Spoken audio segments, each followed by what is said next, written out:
এখানে আপনি সবার নামটা আমি এই মুহূর্তে সবার নাম জানি না, খুব ভালোভাবে ফেসবুকে পরিলক্ষিত করি। আমার খুব ভালো লাগে নিঃসন্দেহে ইকবাল এর আব্বা ও স্যার আমাদের দুদিনিয়া স্যার, আমারও স্যার ছিলেন।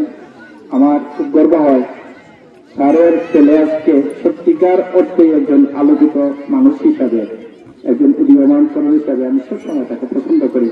সে অত্যন্ত কঠিন একটা কাজকে অত্যন্ত সহজ সাবলীল ভাবে সবার সামনে উপস্থাপন করে যাচ্ছে। করোনাকালীন সময় থেকে অদ্যাবধি তার এই কাজের প্রশংসা করি। বিষয়টা মোটেই অপ্রাসঙ্গিক নয়, যেহেতু আমরা শিক্ষা নিয়ে কাজ করি, শিক্ষার উদ্দেশ্য হচ্ছে করতে চাওয়া, ফলভোগ করা নয়। এখন এখানে আছে কাছে যারা উচ্চ শিক্ষায় উজ্জীবিত হচ্ছে, আলোকিত মানুষ হচ্ছে, এদেরকে আমাদের তুলে ধরতে হবে।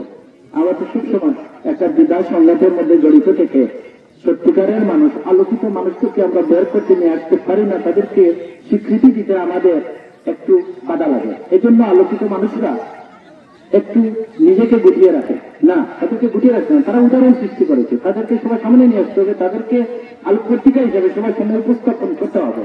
আমাদেরকে সমস্ত বিদায় সংঘাত থেকে বের হয়ে অত্র এলাকার সকল শিক্ষা প্রতিষ্ঠান সহ আমাদের সুশিক্ষা নিয়ে কাজ করতে হবে। আমরা সবাই এর সাথে সংশ্লিষ্ট আছি, সবার আন্তরিক সহযোগিতা প্রয়োজন।